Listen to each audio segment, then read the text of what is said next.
Greetings in the precious name of Jesus Christ. ಯೇಸು ಕ್ರಿಸ್ತನ ಹೆಸರಿನಲ್ಲಿ ನಿಮ್ಮೆಲ್ಲರನ್ನು ನಾನು ಸ್ವಾಗತಿಸ್ತೇನೆ. Welcome to this Canada Sunday service of Heavens and Ministries. ನಿಮ್ಮೆಲ್ಲರನ್ನ ಈ ಒಂದು ಕನ್ನಡ ಕಾರ್ಯಕ್ರಮವಾದ ಎಬೆನ್ಸ್ ಅಂಡ್ ಮಿನಿಸ್ಟ್ರಿಗೆ ನಾನು ಸ್ವಾಗತಿಸುವಂತವನಾಗಿದ್ದೇನೆ. For today's meditation, let us turn to Epistle to Ephesians, chapter 6, verse 10. ನಾವು ಇವತ್ತಿನ ವಾಕ್ಯ ಧ್ಯಾನಕ್ಕಾಗಿ ಪತ್ರಿಕೆಗಳಲ್ಲಿ ಪೌಲನು ಬರೆದ ಪತ್ರಿಕೆಗಳಲ್ಲಿ ಎಫೆಸದವರಿಗೆ ಬರೆದ ಪತ್ರಿಕೆ 6ನೇ ಅಧ್ಯಾಯ 10ನೇ ವಚನವನ್ನು ಓದಿಕೊಳ್ಳೋಣ. Be empowered in the Lord and in the might of His strength. ಕಡೆ ಮಾತೇನೆಂದರೆ ನೀವು ಕರ್ತನನ್ನು ಆತನ ಅತ್ಯಧಿಕವಾದ ಶಕ್ತಿಯನ್ನು ಆಶ್ರಯಿಸಿಕೊಂಡವರಾಗಿ ಬಲಗೊಳ್ಳಿರಿ. Ephesians chapter 6, verse 13. ಎಫೆಸದವರಿಗೆ ಬರೆದ ಪತ್ರಿಕೆ 6:13. Take up the whole armor of God, that you may be able to withstand in the evil day, and having done all, to stand. 13ನೇ ವಚನ, ಆದದರಿಂದ ಕಠಿಣ ಯುದ್ಧವು ನಡೆಯುವ ದಿವಸದಲ್ಲಿ ಆ ವೈರಿಗಳನ್ನು ಎದುರಿಸುವುದಕ್ಕೂ ಮಾಡಬೇಕಾದೆಲ್ಲವನ್ನು ಮಾಡಿ ಜಯಶಾಲಿಗಳಾಗಿ ನಿಲ್ಲುವುದಕ್ಕೂ ಶಕ್ತರಾಗುವಂತೆ ದೇವರು ದಯಪಾಲಿಸುವ ಸರ್ವಾಯುಧಗಳನ್ನು ತೆಗೆದುಕೊಳ್ಳಿರಿ. To fight against the evil forces of darkness, we need to be empowered. ನಾವು ಸೈತಾನನ ತಂತ್ರೋಪಾಯಗಳನ್ನು ಎದುರಿಸಿ ನಿಲ್ಲಿಸಲಿಕ್ಕೆ ನಾವು ಬಲಗೊಳ್ಳುವವರಾಗಿರಬೇಕು. In this evil age, every day is an evil day because Satan, the evil one, is at work every day. ಈ ಒಂದು ಕಡೆಯ ದಿವಸಗಳಲ್ಲಿ ಸೈತಾನನು ಕಠಿಣವಾಗಿ ಅನೇಕ ಕಾರ್ಯಗಳನ್ನು ಮಾಡುವುದರಿಂದ ಪ್ರತಿದಿನವೂ ಕೂಡ ನಮಗೆ ಒಂದು ಸವಾಲಾಗಿರ್ತದೆ. Submit to God and resist the devil, that you may be able to withstand in the evil day. ದೇವರ ಕೈಲಿ ನಾವು ತಗ್ಗಿಸಿಕೊಳ್ಳೋಣ, ಹಾಗೂ ಸೈತಾನನನ್ನ ಎದುರಿಸಲಿಕ್ಕೆ ದೇವರು ಶಕ್ತಿಯನ್ನು ನಮಗೆ ದಯಪಾಲಿಸುವವನಾಗಿದ್ದಾನೆ. The mighty hand of God will work for you and devil will run away from you. ದೇವರ ಒಂದು ಬಲವಾದ ಶಕ್ತಿ ನಮ್ಮ ಮೇಲಿದ್ದು ನಾವು ಸೈತಾನನನ್ನ ಎದುರಿಸಲಿಕ್ಕೆ ಆತನು ಬಲವನ್ನು ಕೊಡುತ್ತಾನೆ. As people of God, we have the ability to cast down imagination, everything that exalts itself against the knowledge of God, to obedience to Jesus Christ. ನಾವು ಎದುರಿಸಿ ನಿಲ್ಲಿಸಲಿಕ್ಕೆ ದೇವರ ಬಲದಿಂದ ಜ್ಞಾನದಿಂದ ದೇವರು ನಮಗೆ ಎಲ್ಲವನ್ನ ಒದಗಿಸಿಕೊಟ್ಟು ನಾವು ಜಯಶಾಲಿಗಳಾಗಿ ಬರುವಂತೆ ದೇವರು ಮಾಡುವಂತವನಾಗಿದ್ದಾನೆ. We take our stand for Jesus. ನಾವು ಯೇಸು ಕ್ರಿಸ್ತನಿಗೋಸ್ಕರ ನಮ್ಮ ನಿಲುವನ್ನ ನಿಂತುಕೊಳ್ತೇವೆ. We will not bow to Satan. ನಾವು ಸೈತಾನನಿಗೆ ನಾವು ಸೋಲುವಂತವರಲ್ಲ. We have an adversary. ನಮಗೊಬ್ಬ ವಿರೋಧಿ ಒಬ್ಬನಿದ್ದಾನೆ. He is the accuser, always seeking an opportunity to bring a charge against us. ಆತನು ದೂರುಗಾರನಾಗಿದ್ದು ದೇವ ಮಕ್ಕಳ ವಿಷಯದಲ್ಲಿ ಆತನು ಯಾವಾಗಲೂ ವಿರೋಧವನ್ನು ಹುಡುಕುವವನಾಗಿದ್ದಾನೆ. So he is watching for our weaknesses. ಸೈತಾನನು ನಮ್ಮ ಬಲಹೀನತೆಯನ್ನು ಕಂಡುಕೊಳ್ಳಲಿಕ್ಕೆ ಆತನು ಪ್ರಯತ್ನಿಸುವವನಾಗಿದ್ದಾನೆ. He steals your joy. ಆತನು ನಮ್ಮ ಸಂತೋಷವನ್ನು ಕದ್ಕೊಳ್ಳಲಿಕ್ಕೆ ಪ್ರಯತ್ನ ಪಡುತ್ತಾನೆ. He attacks us in our weaknesses. ನಮ್ಮ ಒಂದು ಬಲಹೀನತೆಯಲ್ಲಿ ಆತ ನಮ್ಮನ್ನು ಎದುರಿಸುವವನಾಗಿದ್ದಾನೆ. He uses circumstances to discourage us. ನಮ್ಮನ್ನ ಪರಿಸ್ಥಿತಿಗಳನ್ನ ಮುಂದೆ ತಂದು ನಮ್ಮನ್ನ ನಿರುತ್ಸಾಹಗೊಳಿಸಲಿಕ್ಕೆ ಸೈತಾನನು ಪ್ರಯತ್ನಿಸುವವನಾಗಿದ್ದಾನೆ. He tempts us to do things God has forbidden. ದೇವರು ಮಾಡಬಾರದೆಂಬುದಾಗಿ ಹೇಳಿದಂತ ಕಾರ್ಯಗಳನ್ನು ಮಾಡಲಿಕ್ಕೆ ಆತ ನಮಗೆ ಶೋಧಿಸುವವನಾಗಿದ್ದಾನೆ.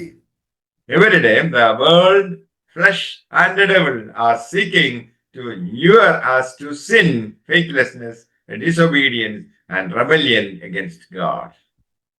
ಈ ಲೋಕದಲ್ಲಿರುವಂತಹ ಶಕ್ತಿಗಳು ದೇವರಿಗೆ ಅವಿಧೇಯರಾಗಬೇಕು, ಹಾಗೂ ದೇವರಿಂದ ದೂರ ಹೋಗಬೇಕು, ನಾವು ದೇವರಿಗೆ ದ್ರೋಹ ಮಾಡಬೇಕೆಂಬುದಾಗಿ ಅನೇಕ ಪ್ರಯತ್ನಗಳು ಲೋಕದಲ್ಲಿ ಪ್ರತಿದಿನವೂ ನಡೀತಾ ಇದೆ. We are tempted to leave the straight and narrow path of life.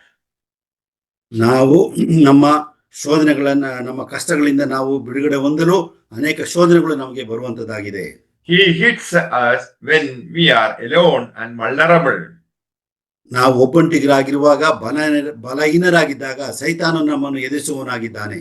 But Jesus in you is more powerful. ಆದರೆ ನಿಮ್ಮಲ್ಲಿರುವಂತ ಕ್ರಿಸ್ತನು ಬಹಳ ಬಲವುಳ್ಳವನಾಗಿದ್ದಾನೆ. Jesus defeated Satan on the cross. ಯೇಸು ಕ್ರಿಸ್ತನು ಸೈತಾನನನ್ನ ಶಿಲುಬೆಯಲ್ಲಿ ಸೋಲಿಸಿದ್ದಾನೆ. Walk with the risen Savior and say, Satan, out of my way. ಪುನರುತ್ಥಾನವಾಗಿ ಎದ್ದು ಬಂದಂತ ಯೇಸುವಿನ ಹೆಸರಿನಲ್ಲಿ ಸೈತಾನನೇ ನಮ್ಮನ್ನು ಬಿಟ್ಟು ಹೋಗಿ ಎಂಬುದಾಗಿ ನಾವು ಹೇಳುವಂತ ಅಧಿಕಾರ ಉಳ್ಳವರಾಗಿದ್ದೇವೆ. Jesus is the mighty conqueror who came down to deliver Daniel in lion's den. ಆ ದೇವರು ಎಂತ ಶಕ್ತಿ ಉಳ್ಳವನಾಗಿದ್ದಾನೆ ಅಂದ್ರೆ ದಾನಿಯೇಲನನ್ನು ಸಿಂಹದ ಗವಿಯೊಳಗಿಂದ ಆತನು ಹೊರ ತರಲಿಕ್ಕೆ ಆತನು ಶಕ್ತಿ ಉಳ್ಳವನಾಗಿದ್ದಾನೆ. Emperor Nero burned Rome and blamed it on the Christians. ಚಕ್ರವರ್ತಿಯಾದಂತ ನೇರೋ ಒಂದು ರೋಮ್ ಪ್ರದೇಶವನ್ನ ಆತನು ಸುಟ್ಟು ಬಿಟ್ಟು ಅದ್ರ ಕ್ರೈಸ್ತರ ಮೇಲೆ ಆತನು ದೂರಿದವನಾಗಿದ್ದಾನೆ. Nero instigated persecution of Christians across the empire that led to believers being burned alive and thrown to the lands. ನೀರೋ ರಾಜನು ಅನೇಕ ಕ್ರೈಸ್ತರನ್ನು ವಿರೋಧಿಸಿ ಅನೇಕರು ಆತನನ್ನು ಹಿಂಸೆಗೆ ಒಳಗಾಗುವಂತೆ ಮಾಡಿ ಆತನು ಹಿಂಸೆ ಪಡಿಸಿದ್ದಾನೆ.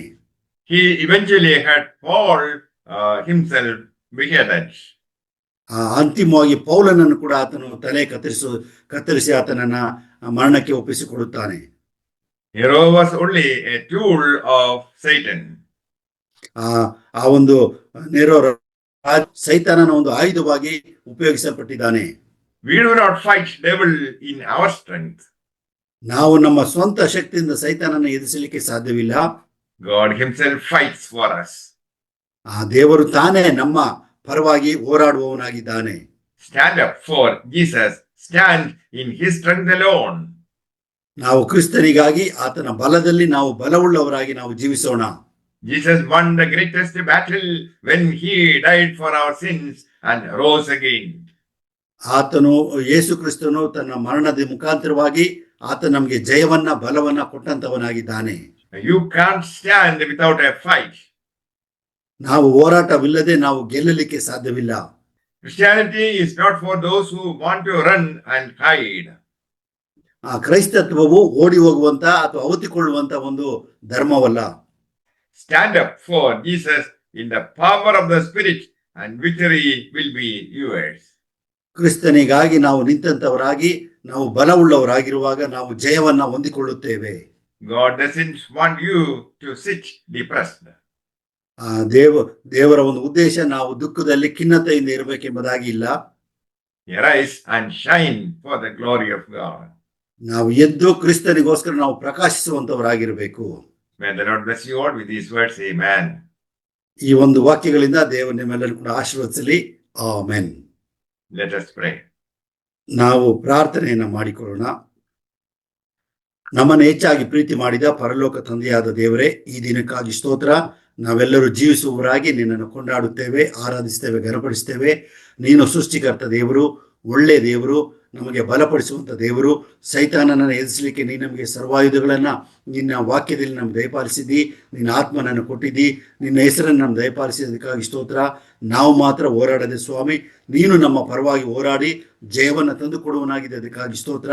ಈ ವಾಕ್ಯವನ್ನು ಕೇಳಿದಂತ ಪ್ರತಿಯೊಬ್ಬರನ್ನು ಕೂಡ ನೀನು ಆಶೀರ್ವದಿಸು. ನಿನ್ನ ವಾಕ್ಯದಿಂದ ಸ್ವಾಮಿ ತುಂಬಿಸು. ನಿನ್ನ ವಾಕ್ಯವು ನಮ್ಮಲ್ಲಿ ಸಮೃದ್ಧಿಯಾಗಿ ವಾಸಿಸಲೆಂಬುದ ನಿನ್ನ ವಾಕ್ಯದಲ್ಲಿ ನೋಡ್ತೇವೆ. ಅನೇಕರು ಬಲಹೀನತೆಯಲ್ಲಿಯೂ, ಅನೇಕರು ರೋಗಗಳಲ್ಲಿಯೂ, ಚಿಂತೆಗಳಲ್ಲಿಯೂ, ಕಷ್ಟಗಳಲ್ಲಿಯೂ, ನಷ್ಟಗಳಲ್ಲಿಯೂ ಇದ್ದಾರೆ ಸ್ವಾಮಿ. ಯೇಸುವೇ, ನೀನು ಕರುಣಿಸಿ ನಿಮ್ಮ ಚಿಂತೆಯನ್ನೆಲ್ಲ ಆತನ ಮೇಲೆ ಹಾಕಿರಿ. ಆತ ನಿಮಗೋಸ್ಕರ ಚಿಂತಿಸ್ತಾನೆ ಎಂಬುದಾಗಿ ಹೇಳಿದಾತನೇ.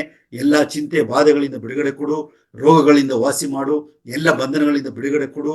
ಹಾಗೂ ಸ್ವಾಮಿ, ನಿನಗೋಸ್ಕರ ನಾವು ಜಯಶಾಲಿಗಳಾಗಿ ನಿನಗೆ ನಿನ್ನ ಒಳ್ಳೆ ಮಕ್ಕಳಾಗಿ ಜೀವಿಸಿ ನಾವು ನಿನ್ನನ್ನು ಘನಪಡಿಸುವಂತೆ, ಮಹಿಮೆಪಡಿಸುವಂತೆ, ನಿನ್ನ ರಾಜ್ಯಕ್ಕಾಗಿಯೂ ಮಹಿಮೆಗಾಗಿಯೂ ನಮ್ಮೆಲ್ಲರನ್ನ ಉಪಯೋಗಿಸಬೇಕಾಗಿ ಘನ ಮಾನ ಮಹಿಮೆ ನಿನಗೊಬ್ಬನಿಗೆ ಸಮರ್ಪಿಸಿ ಈ ಪ್ರಾರ್ಥನೆಯನ್ನ ನಜರೇತಿನ ಯೇಸು ಕ್ರಿಸ್ತನ ಹೆಸರಿನಲ್ಲಿ ಬೇಡಿಕೊಳ್ಳುತ್ತೇವೆ. ಆಮೆನ್. Amen.